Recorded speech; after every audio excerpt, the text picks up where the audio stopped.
Allah, Allah, Allah, Allah, Allah, Allah, Allah, Allah, Allah, Allah.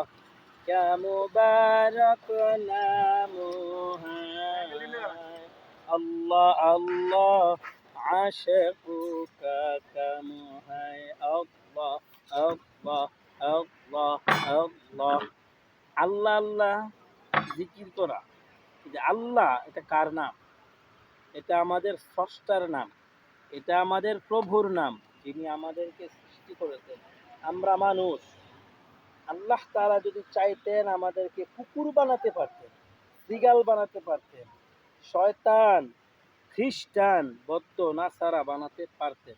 কারণ যখন আমাদের জন্ম হয়েছিল তখন আমরা কেউ স্বাধীনতার মধ্যে ছিলাম না। আমাদের যে আত্মাটা আল্লাহ তাআলা যদি চাইতেন কোনো হিন্দু মায়ের গর্ভে দিতে পারতেন, কোনো মুসলমান মায়ের গর্ভে দিতে পারতেন, কোনো খ্রিস্টান মায়ের গর্ভে দিতে পারতেন, যার খুশি তার মধ্যে দিতে পারতেন। কিন্তু আল্লাহ কার ভিতরে দিয়েছেন?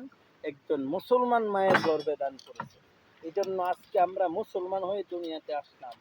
কবি বলেন যে এই যে আমরা যে মুসলমান হয়ে দুনিয়াতে আসলাম, যদি কিয়ামত পর্যন্ত সকালবেলা থেকে নিয়ে সন্ধ্যাবেলা থেকে নিয়ে সকাল 24টা ঘন্টা খাওয়া বাদ, কাজ বাদ, ঘুম বাদ, সব কিছু বাদ দিয়া শুধু সেজদায় পড়ে থাকি যে আল্লাহ যে মুসলমান মায়ের গর্ভে আমার আত্মাটাকে দিয়েছেন, এতটুকু শুকরিয়া আদায় করার জন্য কবি বলেন শুকরিয়া আদায় করা শেষ হবে না সব কিছু বাদ দিয়ে। অথচ আজকে আমরা দুনিয়ার সব কিছু করি কিন্তু আল্লাহকে একটু সেজদা দেই না। ভাই, আমার কপালটা যদি আল্লাহকে সেজদা না দেয়, সে আল্লাহর কাছে মৃত্যুর পরে কি জবাব দিবে? হঠাৎ যদি মালাকুল মউত চলে আসে, অন্ধকার কবরে কিন্তু উপায় নাই। কারণ নামাজ এটা হলো আল্লাহ তাআলার সবচেয়ে বড় ইবাদত।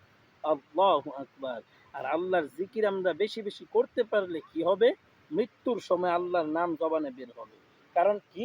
কবি বলেন যেই পাত্রে যা থাকবে কাজ করলে তাই পড়বে। আপনি একটা বোতলের মধ্যে পানি রাখেন, কাজ করলে পানি পড়বে। আল্লাহু আকবার। আল্লাহ আল্লাহ क्या मुबारक नाम है अल्लाह अल्लाह आशिक़ू का कम है। আপনি যদি আল্লাহ আল্লাহ বেশি বেশি জিকির করেন তাহলে অন্তর নামক পাত্রটার মধ্যে এই নামটাই থাকবে, জবান নামক পাত্রটার মধ্যে এই নামটাই থাকবে।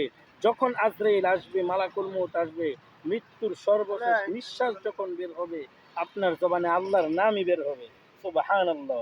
আর যদি মৃত্যুর সময় আল্লাহর নাম বের হয়, আল্লাহর নবী বলেন ফাদাখালাল জান্নাহ, সে জান্নাতে প্রবেশ করবে। আল্লাহর নাম বের হওয়ার কারণে আল্লাহ খুশি হয়ে তার জীবনের সমস্ত গুনাহগুলো মাফ করে দিবেন। সুবহানাল্লাহ। আল্লাহ আল্লাহ এটা শিরে আস্তুনাম শিরু শাক্কার মিকুনাদ জানাম তামাম আল্লাহ আল্লাহ আল্লাহ আল্লাহ আল্লাহ আল্লাহ আল্লাহ আল্লাহ আল্লাহ الحمد لله رب العالمين ربنا آتنا في الدنيا حسنة وفي الآخرة حسنة وقنا عذاب النار رب العالمين অল্প সময়ের জন্য কোরআন হাদিসের আলোচনা করতেছিলাম, একটু সময়ের মধ্যে একটু বরকত দিয়ে দাও আল্লাহ। ওগো আল্লাহ 5 মিনিটের মধ্যে বয়ানটা সাজানোর তৌফিক দান করে দাও। ওগো আল্লাহ এই বয়ান যারাই শুনবে আমাদের সবাইকে তার উপর আমল করার তৌফিক দান করে দাও আল্লাহ। ওগো আল্লাহ আমরা যারা মুসলমান দুনিয়ার মধ্যে আছি, ওগো আল্লাহ তোমার হুকুম নবীর সুন্নাত মেনে চলার তৌফিক দান করো, মা বাবার সেবা করার তৌফিক দান করো। ওগো আল্লাহ মানুষের সাথে ভালো ব্যবহার করার তৌফিক দান করো। সুবহানা রাব্বিকা রাব্বিল ইজ্জাতি আম্মা ইয়াসিফুন ওয়া সালামুন আলাল মুরসালিন আলহামদুলিল্লাহি রাব্বিল আলামিন। সময় কম, বাতি নিভে যাবে, এজন্য খুতবা পড়লাম না, সংক্ষিপ্ত খুতবা। আলহামদুলিল্লাহি ওয়াহদাহু والصلاة والسلام على من لا نبي بعده.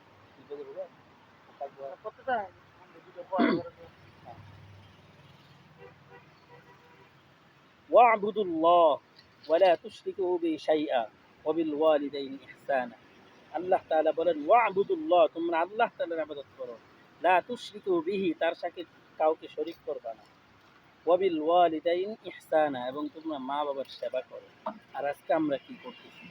আজকে আমরা কি করতেছি? আমরা সন্তান হয়ে সব কিছু করতেছি, আনন্দ, নিজের বন্ধুদের সাথে আনন্দ, সব ঠিক আছে, কিন্তু মা বাবার সেবা নাই। আরে ভাই, মা বাবা যদি না থাকতো কিভাবে দুনিয়াতে আসতাম? যখন ছোট্ট ছিলাম তখন তো শুধু আব্বা আব্বা করতাম, কি বলেন? যখন ছোট্ট ছিলাম শুধু আব্বা আব্বা করতাম, মামা করতাম, আমাদের সকল আশা পূরণ করতো। আর আজকে আমরা বড় হয়েছি, শক্তি হয়েছে, কামাই করতে পারি, এখন আব্বা আব্বা করতে হয় না, মামা করতে হয় না, কিন্তু মার খবর নেই না, আব্বার খবর নেই না। আবার বলেন বিপদ আসে, অমুক বিপদ তমুক বিপদ, আসবে না কেন বলেন ভাই? ওই মা বাবার যদি খবর আমরা না নেই, যে কোনো সময় আমাদের বিপদ আসতে পারে, যে কোনো সময় আমাদের মরণও আসতে পারে। অনেক সময় মা বাবার সাথে খারাপ ব্যবহার কারণে আল্লাহ তাআলা হায়াতও কমায় দেয়। কি কন? আল্লাহু আকবার। তো আমরা যারাই আলোচনা শুনবো ইনশাআল্লাহ মনোযোগের সাথে শুনবো, মা বাবার সেবা করার চেষ্টা করব। আল্লাহ তাআলা ডাইরেক্ট কোরআনের মধ্যে আদেশ করেছেন, ওয়া'বুদুল্লাহ, এর দুনিয়ার মানুষ আল্লাহ তাআলার ইবাদত করো, লা তুশরিকু বিহি শাইআ, আল্লাহ তাআলার সাথে কাউকে শরীক করো না, ওয়া বিল ওয়ালিদাইনি ইহসানা, এবং তোমরা মা বাবার প্রতি ইহসান করো, মা বাবার সেবা করো, মা বাবার সাথে ভালো ব্যবহার করো, মা বাবার খেদমত করো, মা বাবার সুখ দুঃখের খবর রাখো। নামাজ পড়া যেমন আমার আল্লাহর হুকুম, মা বাবার সেবা করা, মা বাবার খাবারের ব্যবস্থা করা, মা বাবার জন্য সুখের দুঃখের খবর রাখা, এটাও আল্লাহ তাআলার ইবাদত। আজান দিলে তুমি মসজিদে যাও, নামাজ পড়ো, আমার আল্লাহর কুদরতি পায়ে সিজদা দাও। এর যুবক ভাই, যেই মা তোমাকে এত কষ্ট করে লালন পালন করেছেন, সেই মার কেন আজকে কোনো খবর নাই? অন্যের ঘরের মেয়েকে বিবাহ করার পর তুমি কেন তোমার মা বাবাকে ভুলে গেলা? তুমি কি একবার চিন্তা করলা না, ওই মা বাবা যদি তোমাকে আমাকে লালন পালন না করতো, এতটুকু বড় হইতে পারতাম না।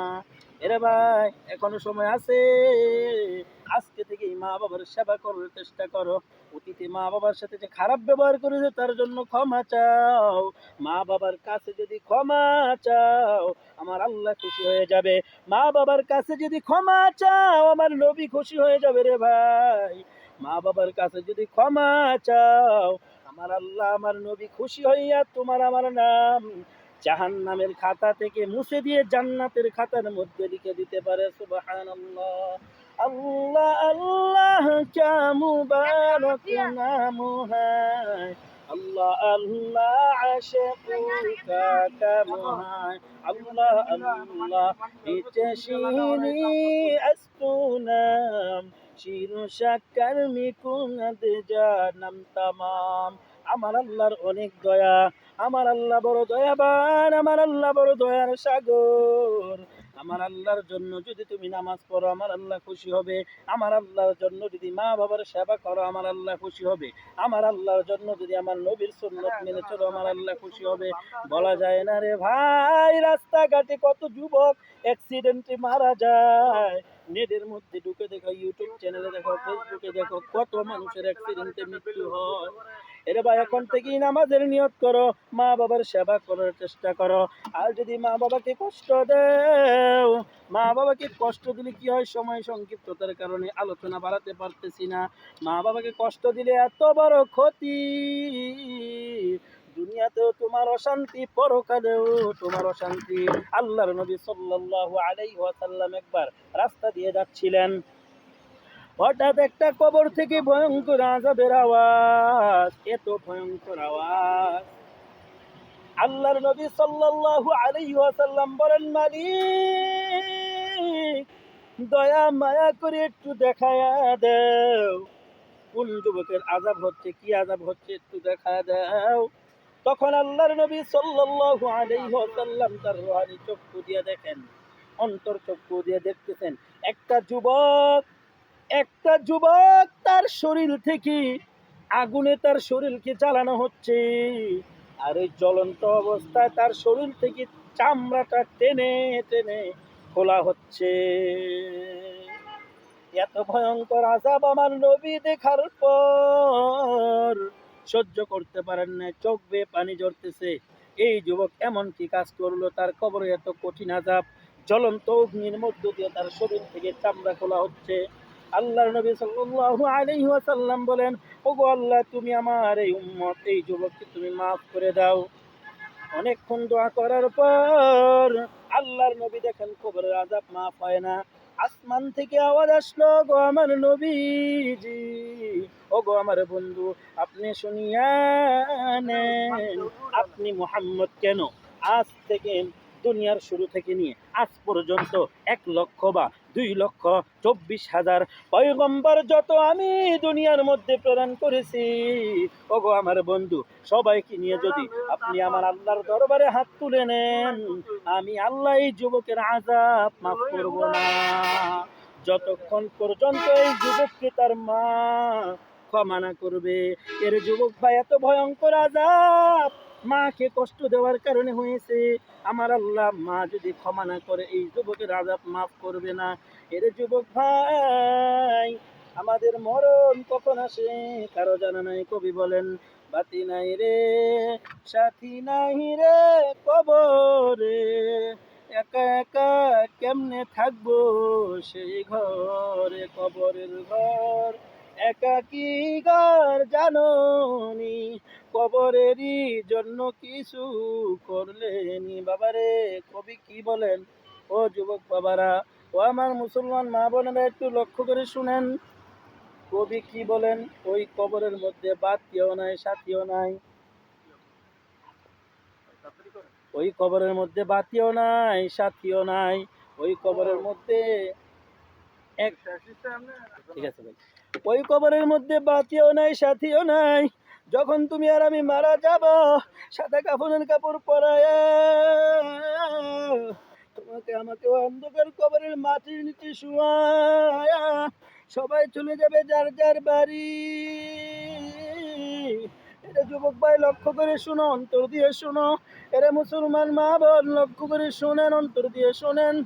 অন্ধকার কবরে তুমি আর আমি বাবারে একা থাকবো পরে, কোনো সঙ্গী নাই, কোনো সাথী নাই। আল্লাহর নবী সাল্লাল্লাহু আলাইহি ওয়াসাল্লাম বলেন, যদি কোনো মুসলমান যুবক, মুসলমান নারী অথবা পুরুষ নামাজ না নিয়া, এরকম ভাবে আল্লাহর হুকুম নবীর সুন্নত না নিয়া, মা বাবার সেবা না করিয়া, এরকম ভাবে নেক কাজ না করিয়া, গুনার কাজ করিয়া যদি কবরে যায়, আল্লাহর নবী সাল্লাল্লাহু আলাইহি ওয়াসাল্লাম বলেন, ওই নাফরমান বেনামাজিকে কবরে রাখার পর ওই কবরের দুই পাশের মাটি এমন ভাবে চাপ দিবে বাবারে, এক পাজরের সাতনার হাড়গুলো আর এক পাজরের সাতনার হাড়ের মধ্যে কটমট কটমট করে ঢুকে যাবে। এক পাজরের সাতনার হাড়গুলো আর এক পাজরের সাতনার হাড়ের মধ্যে ঢুকে যাবে, আর কট কট মট মট আওয়াজ শোনা যাবে। এত ভয়ঙ্কর আওয়াজ। আল্লাহর নবী বলেন, কবরের আযাবের ভয়ঙ্কর আওয়াজ যদি দুনিয়ার মানুষ শুনতে পাইতো, কলিজা ফাটিয়া মারা যাইতো।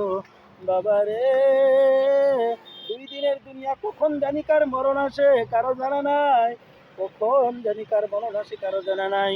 এখনো সময় আছে বাবা, 5 ওয়াক্ত নামাজ পড়ো, মা বাবার সেবা করো, আল্লাহর হুকুম নবীর সুন্নত মেনে চলো, মানুষের সাথে ভালো ব্যবহার করো, মুরব্বীদেরকে সম্মান করো, আলেমদেরকে সম্মান করো, যখনই সময় পাও কোরআন শিক্ষা করার চেষ্টা করো।